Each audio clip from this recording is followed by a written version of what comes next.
I'm gonna start. So, Sounds welcome to the second Sunday Arts program, where we feature a new artist each month. My name's Sean, and I want to share a bit about MiGen. MiGen is Michigan's LGBTQ plus Elders Network, formerly known as SAGE of Metro Detroit. We provide services, advocacy, fun, and connection to the LGBTQ plus individuals to indi- to individuals age 45 and older. We believe in living vibrant, authentic lives at any age, fostering safe places, and creating connected communities. I'd like to introduce our featured artist today, Andy Lattimore. Andy is a queer, neurodivergent multimedia artist with a BA in Fine Art and Film Studies from Eastern Michigan University. They explore the intersection of their gender identity and love for horror, highlighting the queer community's influence and highlighting, I'm sorry, the love for horror that highlights the queer community's influence on the genre. Andy aims to create a safe space for queer expression and connection, using their art to navigate trauma and celebrate the richness of queer experiences. So, Andy, you can go ahead and start. all Thanks, right. thanks for coming. Awesome. Um, well, I've created this PowerPoint here, so we'll just sort of follow it through there. I do have some trigger warnings. Death, pornographic content, blood and gore, and religious aversion. Um, so if any of that, hopefully I can remember at what point those things show up, but I mean it's kind of throughout, so I just want to. You okay with that, John? Yeah, I mean, I guess it is what it is. We'll just I go mean, do you want to forward. be I mean, warned? Do you want to be warned, or can Andy? no, I don't need to be warned. Yeah, so actually, Andy, I'm not sure if you can tell how many people here. It's just us three right Okay. now, and I don't need to be warned either. Okay. There's So, someone on oh, somebody else is through here. there's someone through, I think it's just a phone call. Oh, If you need that sorry. trigger warning, can you please let us know? Okay, sure. Yeah, don't get rid of the trigger warning. I'm sorry, there's somebody else here. Yeah, Okay, I don't know if, because all I see is it's their it's a phone number, so I'm assuming they called the number to get in to hear the audio. So not sure if they're exactly in the call. yeah, they might not even see the picture, um, but that's true. Just do the warning. It'll make it easier. In case we don't know who's here. Okay. Thank you. Yeah, hopefully I can remember, what. Don't worry about it. Just, But all right. So we already went over this, but there's my face again in case you want to see it twice. Um, a little bit about me. Of course, I have some photos there. I although a lot of my artwork is very can be gross and spooky and offensive to some people, it really is about exploring um, both myself and exploring how the queer community lives. So, um, and honestly, it's a great outlet, I guess, for creative expression and sort of just opening up dialogue. So that's a little bit about that. Um, there's I used to have chickens. That's one of my cats who passed away recently, but I'm a big animal lover. Um, again, more pictures of there's one of my cats. I enjoy feeding the wildlife. It's a bee eating some jelly out of my hand there. Um, let's see. Um, this is actually my camper that I was living in for a short time. I express my artwork basically in everything I do, um, from the way my houses that I've lived in looked, my car, everything, my body, with tattoos and stuff. Um, I the way I work, I have like most of my work it's pretty diverse. I do a lot of different mediums. I went to college actually originally for film studies, but then ended up double majoring and doing life drawing as my second major.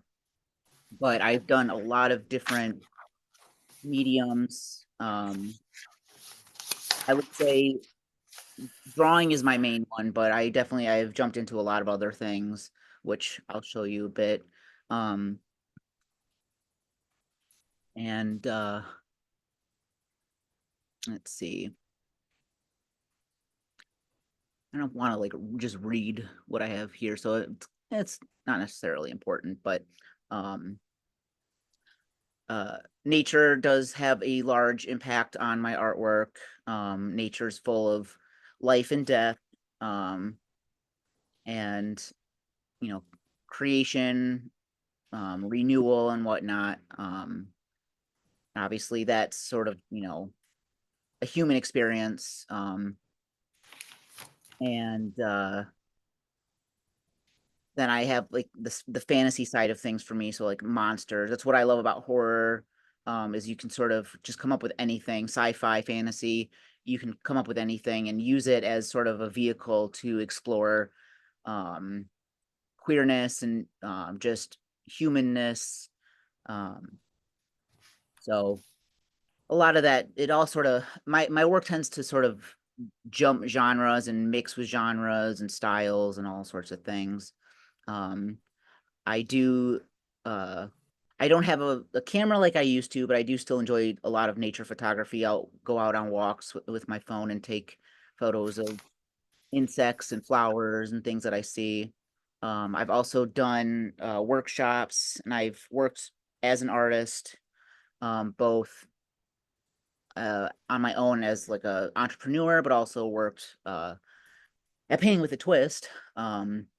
But I do enjoy teaching art as well. So there's the picture there on the right. That was my latest thing where I went to a horror fest and taught a little class, which is always fun. So people get to have fun with that. So I sort of put things into themes. Again, things will overlap, but I sort of just went with some themes. So we'll jump into some more of my images. So these two pieces here, that the one on the right is an actual hummingbird. It was gifted to me. Anyone who knows me well knows giving me dead things is like one of the nicest things you can do. I would sometimes leave work and someone would have left like a dead mouse on my car. And I'm like, oh, my coworker, they know what I like. So yeah, it's a weird thing, but it's actually like when people think of me and they think of dead things, it's like an honor. Because I use a lot of things in my artwork. I've collected I've held on to my own pets, but I've also collected like roadkill and stuff, and I would like bury them in my backyard, and like collect the bones later. To most people, it might seem very strange, but for me, it's sort of giving life back into something, sort of saying that death isn't necessarily always a bad and sad thing. For example, the hummingbird here, I sort of gave it a second life. And so yeah, that's kind of how I see it. The one on the left is actually made of a foam and acrylic. That was a commission I did, and the eyeball is actually made out of a crystal quartz. It's the way it looks is almost like a cataract eyeball, in that I sort of wanted to create a piece around that stone. So again, sort of using like natural things, and implementing it into my work. This is the one I was thinking about. This is actually, it was a possum I came across actually right outside my grandma's house one day. It was just lying there, passed away. And so I grabbed my camera and I started taking some photos. I did put the flower on that. It's like a thing I do. It's like this weird ritual I do when I see a dead animal. If there's a flower around, I usually pick one and lay it on it. But it was, I had a few versions of this piece, but I liked this one the most, I guess, because of the eyes. And to me, it's kind of oddly peaceful. But I like to sort of show people that, just because something is, dead and gone, or, people might go, ew, gross, but it's, like, uh, to me, there's a beauty in, um, there's a beauty in death in a weird way. I don't think it sort of makes us think about what we have now while we're here. Um, so, and not to mention, like, I guess I sort of maybe anthropomorphize a bit, where, I think, oh, this creature, had a life, had a family, you know, had a job to do, and, was there anyone there for them in their last moment? So, it's sort of like a little ritual for me to sort of be like, okay, you're passed away, but, I see you. um and, it's kind of interesting. You kind of wonder, is there something that's going to come next? So basically it's just about opening up uh your mind, and sort of, exploring, what comes after. I am also fascinated by, oh, what's the word? Morphs, different genetic defects, I suppose you can say. There's so many crazy things that can happen, such as, we have this two-headed chick there. There's the antlers. It's due to the can't think of it's not calcium. It's stuff that nails and stuff is made out of. Keratin. Keratin, yes, thank you. It's a keratin morph thing that happens. So the antler is actually growing out of a different part of the deer's body. There's been examples of it actually growing over the eyeballs. So yeah, there's just tons of like crazy different things that can happen through nature, and some, obviously survive and live out their whole life, and others, sadly pass away. But let's see here, yeah. So again, and these are just sketches. These ones were, I had the digital piece on the left, and then on the right is actually a painting on wood. And that's probably one of my favorite pieces I've ever created. And the calf, the Cyclops calf, and the digital piece, that one I know did not make it. The Janus cat on the right, his name was Frankenlouis, I believe, and he lived a very long time. So yeah, and it's just interesting. Um, when taken care of, a lot of these animals can survive. And we look at them as, weird freak shows and stuff, but it's just, again, it sort of like reminds us like how fascinating nature can be. And I think we tend to look at things as monsters and, whatever, but, they have, personalities. They have, they want to live and survive just as much as, everyone else. So, and again, there's that connection to being queer, of, being seen as a certain thing, unnatural or different, and really, we're all just people. So, there is sort of that overlap there. And I just find it fascinating. I've always been fascinated by, nature and science and whatnot. Oh, there's one of my cats. So yeah, so I'll move on to bodies. And so, again,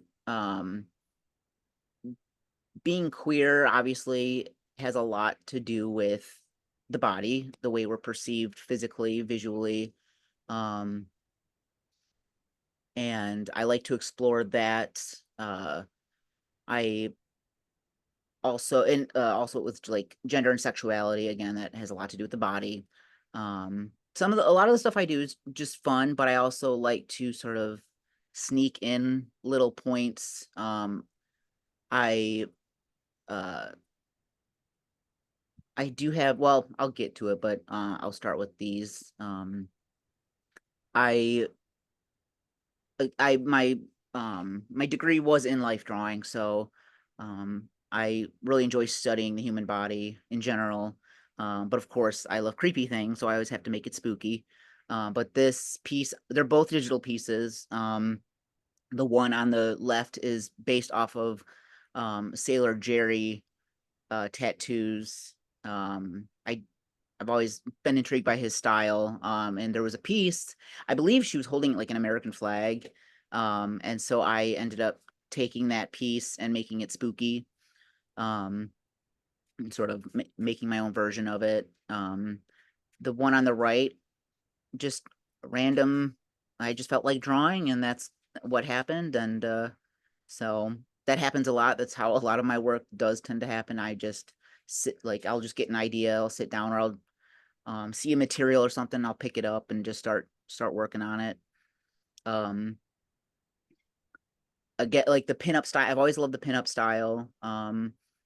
And there has always been a very specific representation of the body of women in pinup, and it was always about the male gaze.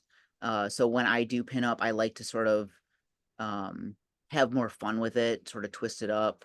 The piece on the right was actually a commission piece, but I did have a lot of fun with that. That atomic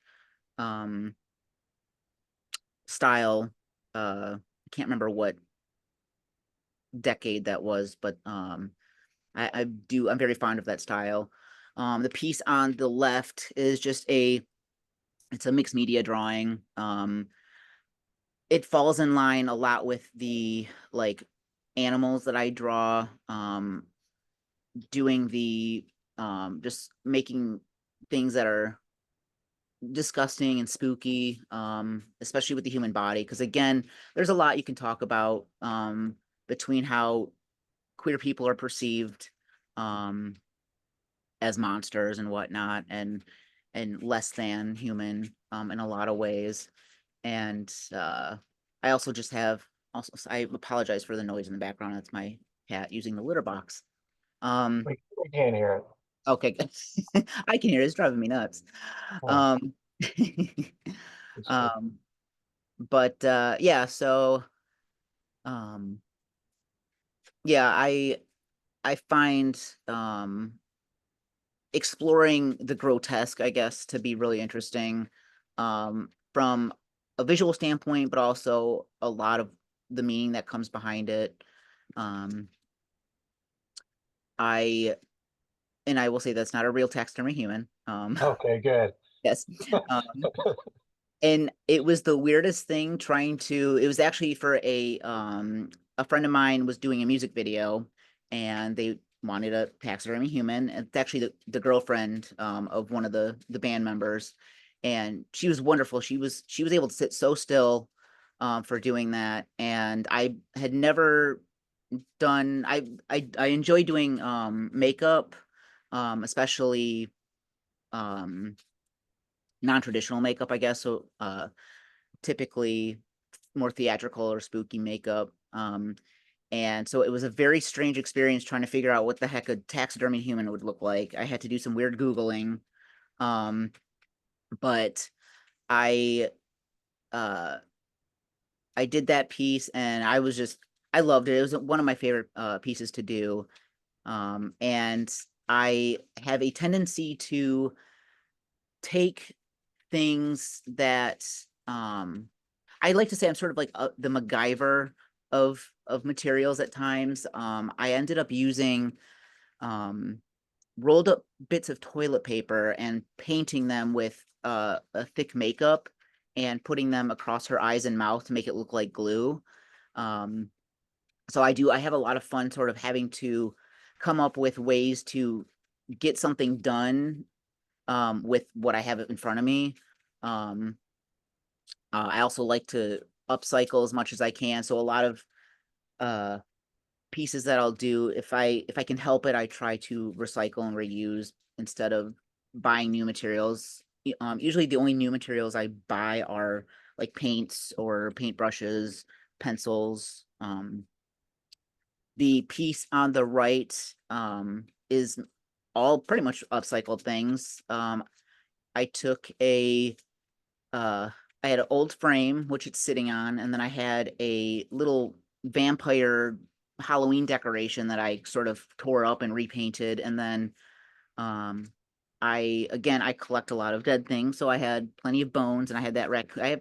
I have a lot of raccoon skulls for some reason, so that was one that I used. And then I had some other material that I did for the things coming out of the head there. So that is obviously a more sculptural piece.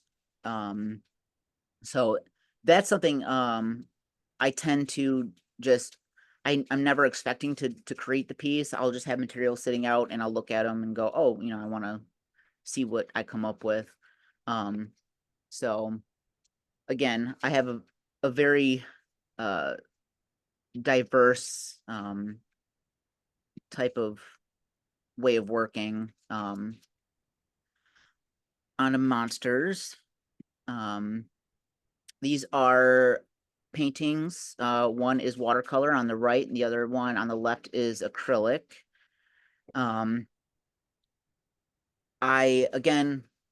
Both of these pieces, I didn't have any intention going into it. I just started painting and see what would happen. The one on the left was actually for a friend's event. I did a live painting. And I just brought the paints and the canvas, and I tried thinking so hard of what to paint for this event. It was a Halloween event, and I couldn't think of anything, so I just started painting, and it was very cold out and rainy, so my paints were acting up. But it weirdly ended up working out, thus creating this texture that you see, the way it thickened the paints while I was working with it. And I just started painting and just sort of let things go, see where they would go. And that's what I ended up with. I did that in about an hour. A lot of my work will tend to be like that. Again, the one on the right, I did actually a series back in college of faces similar to this. And people really like them. So every now and then I'll just pick up some watercolors, I'll just put down some water, and then I'll put the color in, and then I blow it around. I tend to make myself very lightheaded with these pieces because I'm blowing so much paint around. But I always enjoy the results. I'm a perfectionist, and I'm trying to unlearn that. A lot of pieces like this, especially on the right, there's a lack of control that I enjoy sort of working with, trying to sort of allow myself to just let things happen and not control it as too much. I control it enough to get like the basic shape. So when your eyes look at it, you can read, a human face. But beyond that, I try and just let things happen naturally. So it's again, a lot of my work, aside from creating dialogue, it also is a way to help myself through it's basically therapy. My art is very therapeutic. It can get very frustrating at times, but it has also gotten me through a lot of times. So that is another really important thing to me. This is one of my more recent pieces. It was I was watching a video game walkthrough, and there's a lot of AI generation being used nowadays, which is a discussion point amongst artists.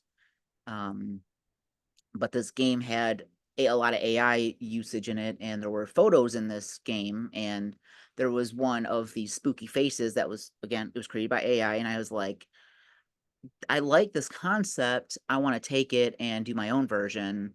Um, I have very mixed feelings about AI in general. I have used it at times, but I always use it in tandem with other things that I'm doing. So I'm sort of using it, I'm not just using AI and putting it out there. I'm taking AI and then altering things or getting ideas and stuff from it. So again, mixed feelings, but that AI generated piece inspired me to create my own piece. Again, if you see a theme, there's a lot of faces. I enjoy doing faces. I enjoy doing spooky faces. I know one of the biggest compliments I can get from people is they'll look at a piece and go, "Ooh, that's creepy," or "Oh, I don't want to look at that. That's scary." Because then I know I'm doing my job because I like to. I've always liked spooky stuff. I always like scaring people, but at the same time, I like it to force people to face their fears, to question things, to let their imagination open up. Um, so yeah, it is as diverse as my body of work is, the thoughts that go behind a lot of it is just as diverse. Um, these are um again talking about diversity, doing sculptural stuff. I thrifted some toys, and I created faces for them. The one on the left is called Creature in the Corner. I basically took the idea of Elf on a Shelf because I can't stand it, um, and decided to make my own version. He even has a whole backstory. Um, but I created a mold, and then filled it with latex, and each one, I have about 10 of these. Um, and each of them is a little different, and I paint them differently. Um, but I wanted something that was somewhat easy to replicate from a selling standpoint. And so I came up with that. So that's just something that's been more like of a fun project for me. Um, the one on the right is actually made with magic mold or whatever. It's a Crayola mold stuff. It's very I'm a very tactile person. I like to touch things. And I bought it on a whim, and I started playing with it, and I just love the way it was fun it was very like therapeutic just to play with. And then I was like, well, I might as well actually use it for its purpose. So I started building stuff with it, and I built a couple different faces. Um, and again, I just had this stuffed animal and this yarn, and I just started making something, and I came up with that. I personally think it's adorable. A lot of the things I create that they're supposed to be spooky, but I always look at them and think how cute they are. That's another thing that when I look at horror, I'm always attracted to a lot of the monsters because I know they're supposed to be scary. But so many times I just find them adorable. And I like to I guess explore that a little bit. Again, because we look at monsters and go, oh, they're it's all about fear and anger and uh violence and whatever. And again, a lot of it'll have undertones of um human fears. That's we discuss a lot of that. There was the Hays Code, and a lot of, like, if there was any gay queer representation, it had to be in a bad way. So of course, the idea of monsters in media and film being queer coded uh has sort of, I think, twisted up a lot of things for people in a fun way. In some cases, uh, having all these villainous characters who are secretly, queer, it's hard not to fall in love with the villains at that point. So I've always been kind of interested in that. It's like almost like it backfired on the people trying to um, make these people bad or tragic. So at least nowadays, we can look back at the time. Obviously there was you know fear being pushed. But nowadays we sort of look back on these characters and they're like, you end up siding with them over the protagonists. Um, but anyway, so religion, I personally have a lot of religious trauma, especially as a queer person. Um, so I like to explore that as well. Um, so I have a lot of pieces that will have I was raised pretty non-denominationally in a sense, but my family is Catholic. Um, went to church. I growing up I explored religion on my own. Um, I went to a Baptist church for a while. That really messed me up.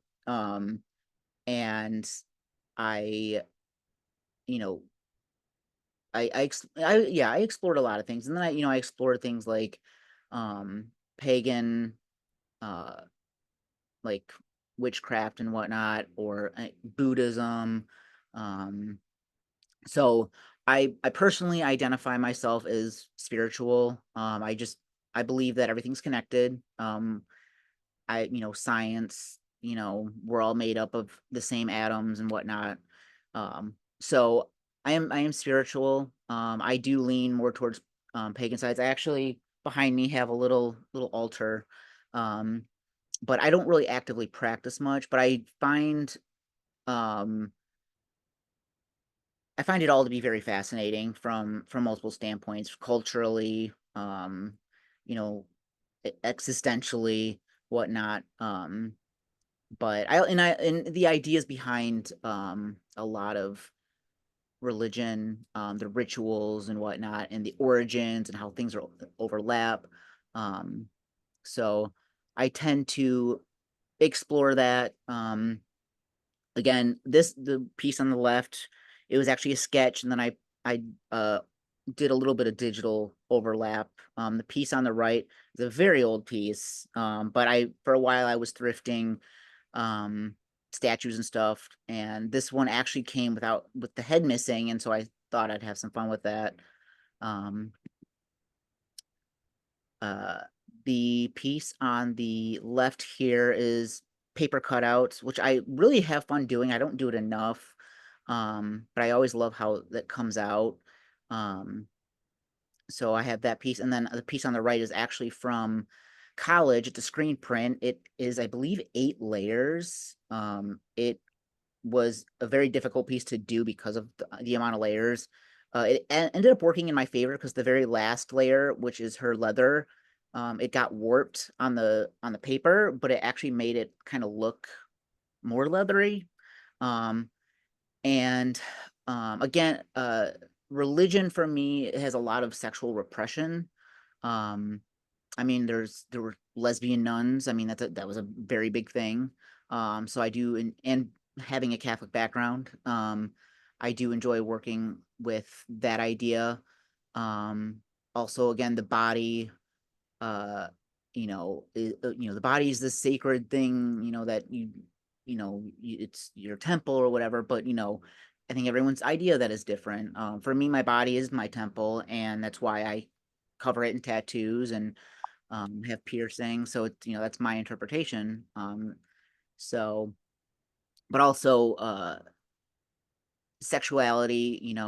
So if you can see in that piece on the right, there's little hidden vaginas. That was something I explored a lot in college, was gender and sexuality, because that was when I was first coming out to myself and really understanding who I was.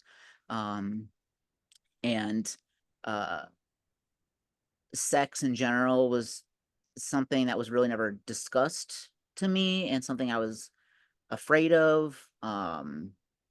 And it took me a very long time to sort of open up. And so in college, I really explored uh, that part of, me as a person. And I wish I had some really graphic pieces, and they got lost to time, but I did do quite a few pieces dealing with genitalia, which is ironic because I think genitalia is very gross, usually.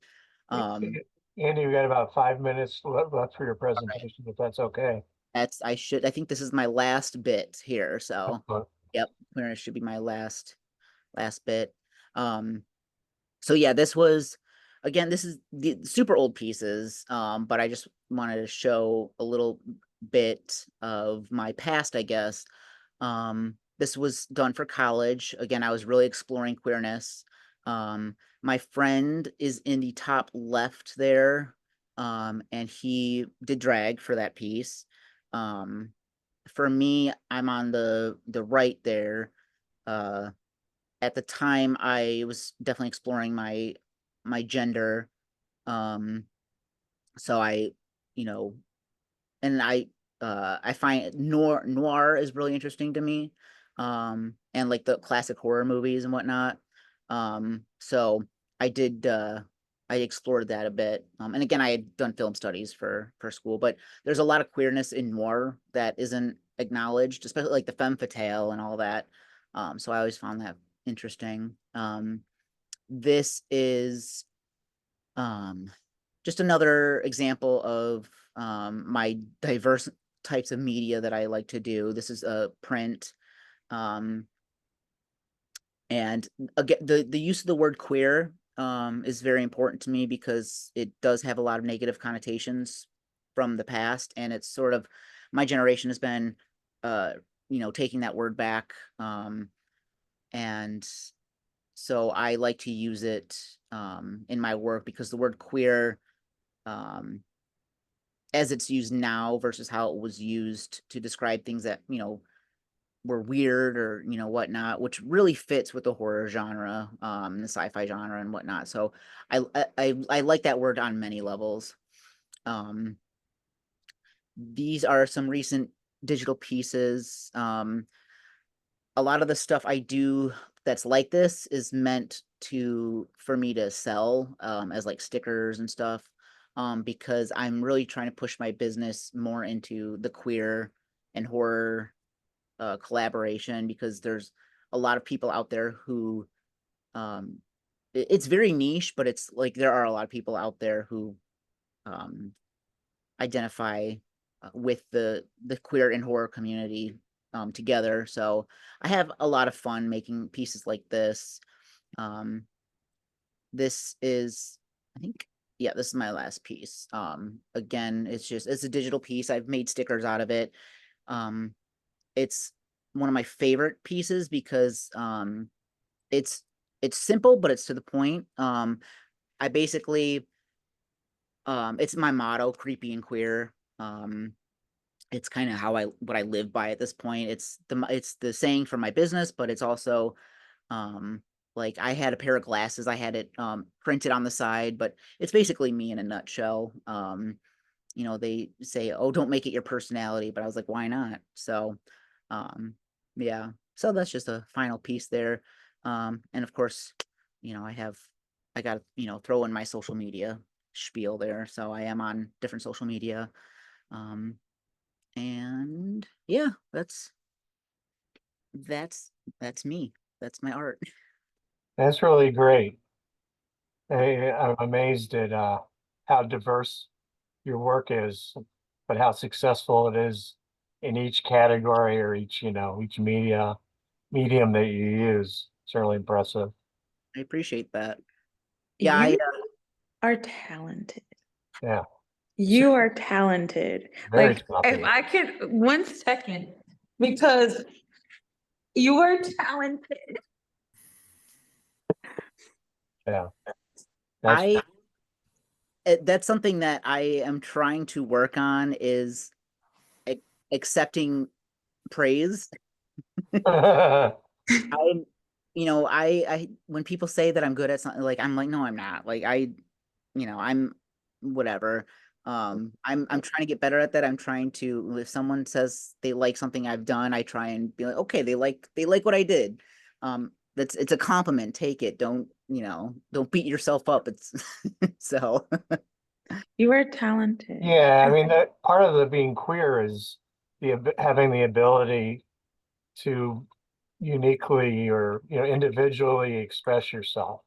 And you're Mhm. really successful at that, Thank you. Yes. and that's quite an achievement. I mean, it's an achievement to live a life like that, but to Yeah. present it in art, you're doing that too. So it's really Yeah. effective. Thank Thank you for sharing all that and taking the time to show us the different pieces. I like the towards the end you had some uh you kind of, I guess you sort of referred to it as femme fatale. I thought that they were more like uh what is that? You remember? Yeah, more like the noir films. That's what they sort of reminded me of. Mhm. Yeah, Like the 40s and before they used color in film, and they were so that's kind of I like the one on the left particularly. thank you. Yeah, Do you show your do you exhibit anywhere or I have a little bit. I actually did at Affirmations Oh, last October.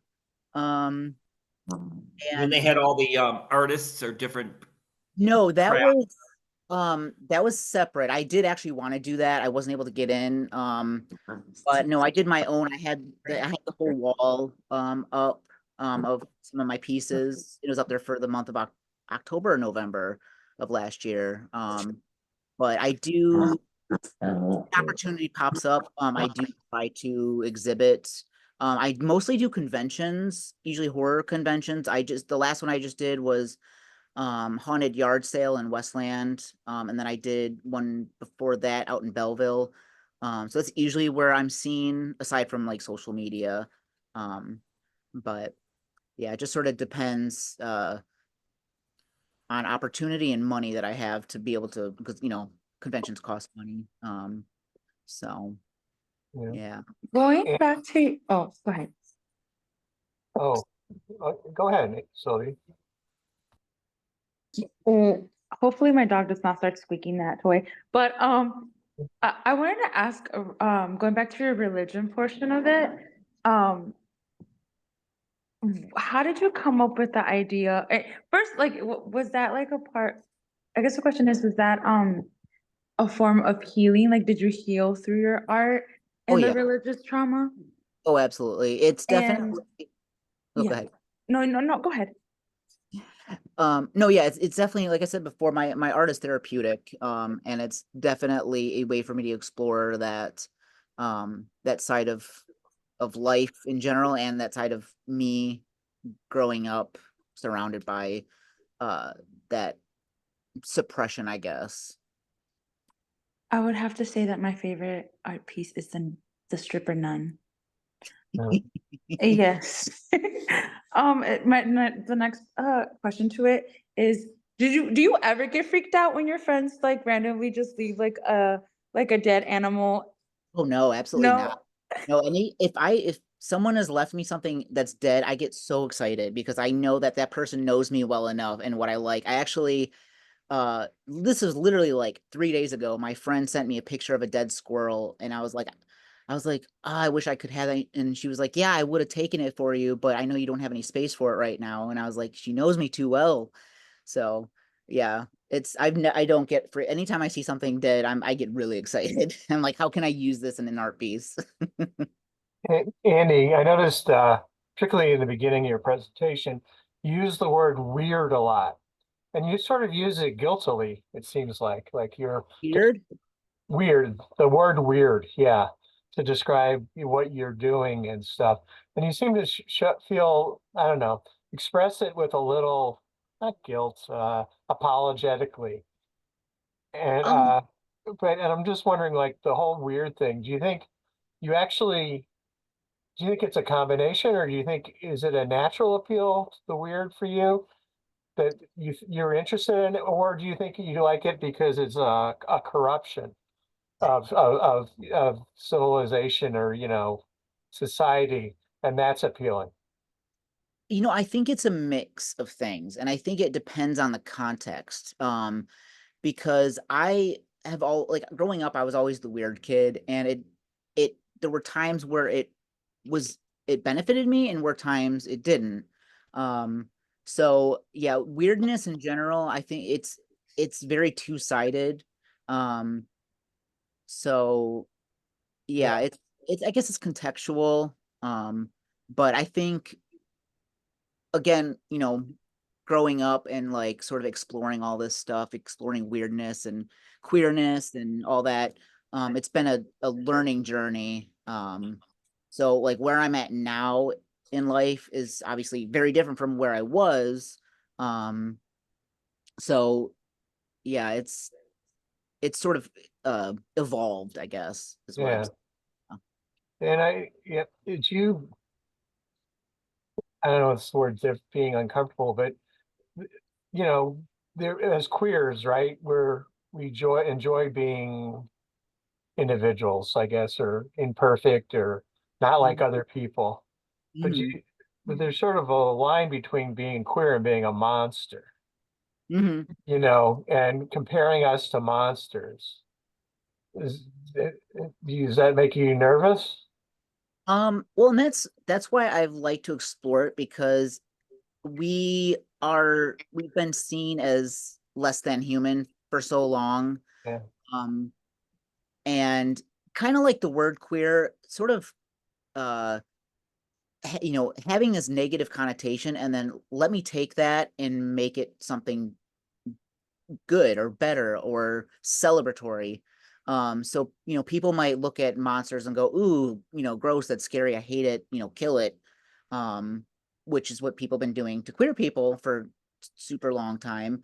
Why don't we take that and make it something to Celebrate. celebrate? Yeah. Yeah, so for me, you know, monsters in general, in all shapes and forms, um, you know, I like the idea of sort of reclaiming that. At the same time, you know, there is a history to it that it's important to keep in mind, you know, the history of, you know, how people have been treated. So it's yeah, I don't think there's one answer for that. It does have, you know, you can really delve into it. I mean, there's websites and books, you know, you know, around the whole topic. So yeah. Yeah. There are. I mean, I wasn't asking easy questions. I was mostly sort of try to ask about paradoxes, I think, about but you handle it wonderfully. Do you have anything else you want to say before we move on to the announcements? I do have one more question. Okay, go ahead. I noticed that in the beginning of your bio, you had your name lowercase. Is that like an artist like point, or It's actually I cannot remember her name, but there is like a famous author or activist who does the same thing. For me, when I had my name changed, I knocked two letters off my dead name basically. And I was, you know, I was kind of thinking about it, and I liked sort of keeping it that lowercase. I also kept the I on the end of my name. So it's sort of like I don't know how I describe it, but not a reminder, but sort of like a memorial. I don't know what I would call it, of my dead name, without really, you know, it's kind of like if you know, you know. Um, yeah? Okay. so it's You're yeah, thinking of it's bell hooks, I think. bell hooks, yes. Yep. Yeah. Yeah. Yep. It's also Katie Lang and E. Cummings and some Yeah. other creative people that did that. Yeah. So that's cool. Unintentionally artistic choice. Yeah. No, I noticed it too. John, do you have anything you wanted to ask or say before we move on? You're muted, John.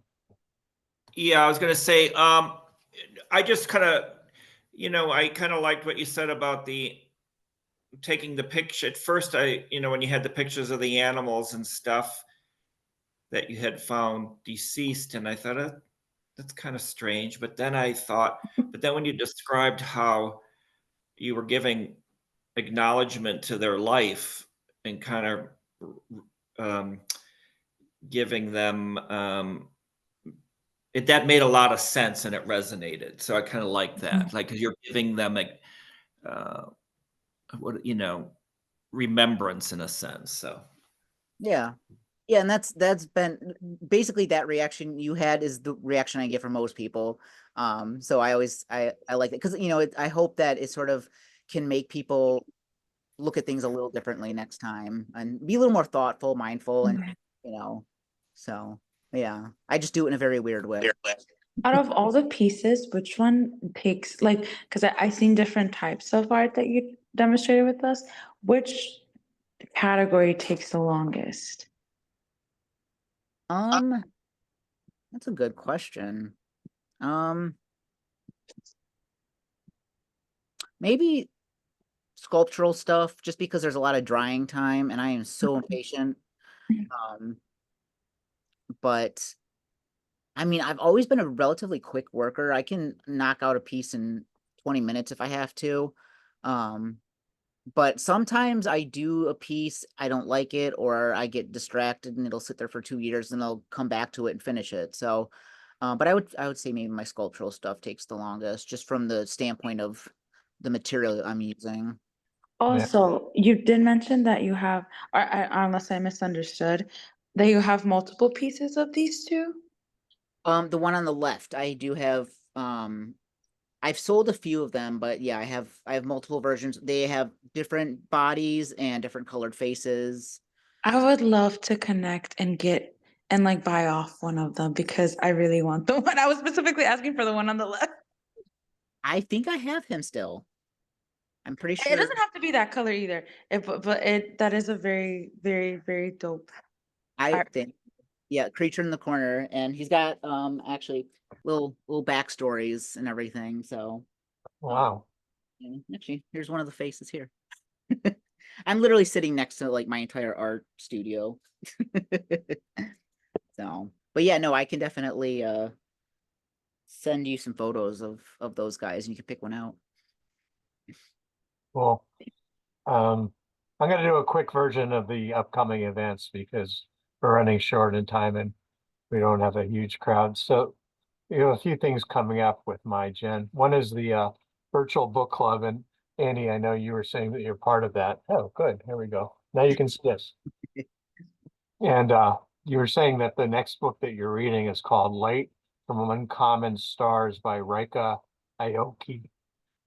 So people are interested. Oh, October 10th is already passed. Is the last meeting. So when's the next meeting? Do you know? I'm so sorry, that was my fault. It is in November. It's the second Thursday in November. Second Thursday. Okay, cool. Yeah, so it would be November 14th. November 14th. That's cool. That's cool. I'm so sorry about that. No, that's good. Uh, He's here.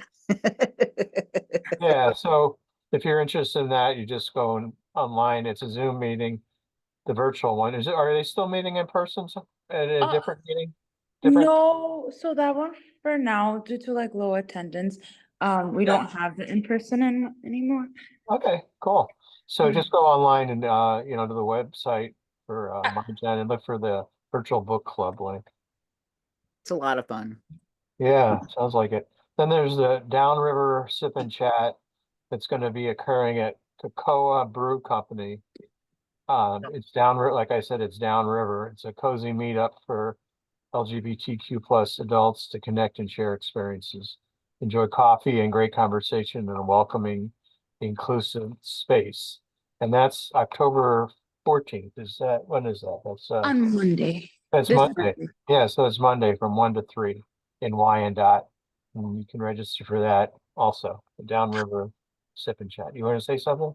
Yeah, I just thought about it because Andy, I think you're in the Washtenaw area, if I'm correct. In Wayne. Oh, wait, okay, never mind. There's one in Ann Arbor area as well. Okay, I'm in cool. Canton, so I'm like 30 minutes from there, 30 minutes. Yeah. I do want to go to one eventually. Yeah, it's in the middle. It's 1 o'clock till 3 o'clock in the afternoon. Yeah, sounds really cool. Then there's Crafts and Conversation is a group that's it meets at the Affirmations building. And it occurs the third Tuesday of the month, so so that's October 15th this month. And basic art supplies will be available, but you're welcome to bring any additional materials you prefer. It gives you an opportunity to be creative and join in. I guess there's an intergenerational room there in at 290 West 9 Mile in Ferndale. So you can do arts and crafts. It's designed for age 45 and up. And it's an opportunity to explore your artistic side. So once again, that's on Tuesday from 1 to 4. And you can register under Crafts and Conversation. So that's my announcements. Does anybody else have anything they want to announce? Well, cool. Thank you. It's 2:00 straight up. Thanks so much, Andy. That was really, Thank you. really, you've got the touch, That's really impressive. Everything was interesting, which is a big, I know I shouldn't talk about me, but when I go to a museum, I like it to be not all the same, and then things are interesting. You get each piece you're sort of like, getting into, and they weren't necessarily all done by the same person. Well, they were, but they're,